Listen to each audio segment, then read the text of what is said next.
بسم اللہ الرحمن الرحیم۔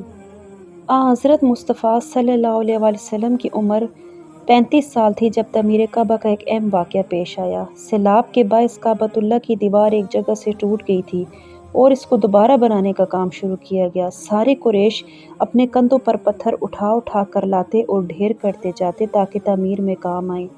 حضرت محمد مصطفیٰ صلی اللہ علیہ وسلم بھی شامل تھے۔ پتھروں کی گرہ باری سے محفوظ رہنے کے لیے تمام لوگوں نے سوائے حضرت محمد مصطفیٰ صلی اللہ علیہ وآلہ وسلم کی اپنے اپنے تہ بند کھول کر اپنے کندھوں پر طے کر کے رکھ لیے تھے۔ عرب جاہلیت میں عورت کا ستر کچھ زیادہ ضروری نہیں سمجھا جاتا تھا، یعنی کہ اس وقت عورت کا پردہ فرض نہیں ہوا تھا۔ عذرائے شفقت حضرت عباس نے چاہا کہ آپ بھی ایسا ہی کریں، لیکن حضرت نے ان کے لیے یہ عمل پسند نہیں فرمایا۔ جب حجر اسود کو اس کی اصل جگہ پر دوبارہ نصب کرنا چاہا تو قریش کے مابین تضاد نزاع پیدا ہو گیا۔ ہر قبیلہ اس خواہش میں تھا اور اس کی یہی خواہش تھی کہ اس کو یہی شرف حاصل ہو، یعنی وہ خود حجر اسود کو اٹھا کر اس کے اصل مقام پر رکھے۔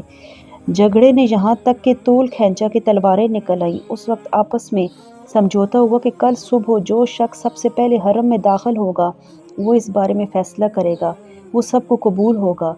اللہ تعالیٰ نے اپنے محبوب کو یہ کرامت عطا کی کہ سب سے پہلے آپ ہی حرم میں داخل ہوئے۔ لوگوں نے جب آپ کو دیکھا تو سب بے اختیار پکار اٹھے، سب سے پہلے امین تشریف لائے۔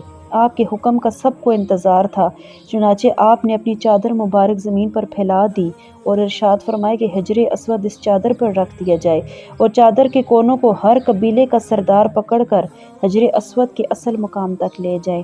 چنانچہ ایسے ہی کیا گیا اور اس طرح حجر اسود کے اٹھانے کی شہادت ہر ایک قبیلے کو حاصل ہوگی، یعنی ہر ایک قبیلے کا فرد اس میں شامل ہو گیا۔ اس کے بعد حضرت صلی اللہ علیہ وآلہ وسلم نے اپنے دست مبارک سے حجر اسود کو اٹھا کر اس کے اصل مقام پر رکھ دیا۔